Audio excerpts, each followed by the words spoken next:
BRS పార్టీకి షాకుల మీద షాకులు తగులుతున్నాయి. నేతలు ఒక్కొక్కరిగా పార్టీని వీడి బయటికి వెళ్తున్న పరిస్థితి నెలకొంది.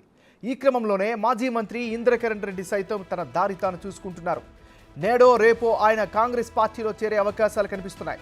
ఇప్పటికే ఆయన కాంగ్రెస్తో టచ్లోకి వచ్చినట్లు తెలుస్తోంది. అంతేకాదు దాదాపుగా కాంగ్రెస్లో చేరడం ఖరారైనట్లు సన్నిహిత వర్గాలతో ఇంద్రకరణ్ రెడ్డి చెప్పినట్లు సమాచారం. అన్నీ కుదిరితే వారం రోజుల్లోగా ఆయన కాంగ్రెస్ పార్టీలో చేరే అవకాశాలు కనిపిస్తున్నాయి. మాజీ మంత్రి ఇంద్రకరణ్ రెడ్డితో పాటు మాజీ ఎమ్మెల్యే విఠల్ రెడ్డి కూడా కాంగ్రెస్ గూటికి వెళ్లే అవకాశాలు కనిపిస్తున్నాయి.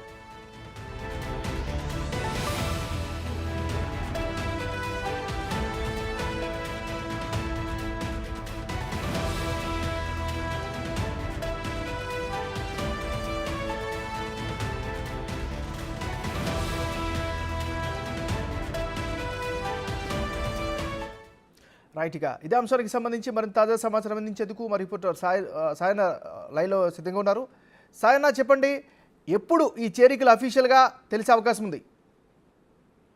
ఎస్ నాగరాజు, బీఆర్ఎస్ కు బిగ్ షాకే తగిలిందని చెప్పుకోవచ్చు. సో సిర్పూర్ మాజీ ఎమ్మెల్యే అయినటువంటి కోనేరు కోనప్ప ఇప్పటికే బీఆర్ఎస్ పార్టీని వీడి కాంగ్రెస్ పార్టీలో కూడా చేరారు. అది మరవక ముందే మరో మాజీ మంత్రి ఇంద్రకరణ్ రెడ్డి కూడా బీఆర్ఎస్ పార్టీని వీడి కాంగ్రెస్ పార్టీలో కూడా చేరాలని నిర్ణయించుకున్నట్టు కూడా తెలుస్తుంది. ఇప్పటికే కార్యకర్తల నుండి కూడా అభిప్రాయాలను సేకరించారు మంత్రి ఇంద్రకరణ్ రెడ్డి. సమీక్షా సమావేశాలను కూడా ఇప్పటికే ఏర్పాటు చేశారు. పార్టీని మారాలని కూడా సూచించారు కార్యకర్తలు. సో ఇప్పటికి కూడా కార్యకర్తల అభిప్రాయాలను కూడా స్వీకరించారు. సో ఈ 2-3 రోజుల్లో కూడా పార్టీ మారే అవకాశాలు మనకు కనిపిస్తున్నాయి. ఇప్పటికే బీఆర్ఎస్ పార్టీకి బిగ్ షాకే తగిలిందని చెప్పుకోవచ్చు. కార్యకర్తల సమావేశాలను ఇప్పటికే నిర్వహించుకున్న కార్యకర్తల ఒత్తిడితోనే కాంగ్రెస్ పార్టీలో తాను చేరనున్నట్లు కూడా తెలుస్తుంది. గత 2-3 రోజుల్లో కూడా వారంలో ఈ కాంగ్రెస్ పార్టీకి వెళ్ళనున్నట్టు కూడా మనకు తెలుస్తుంది.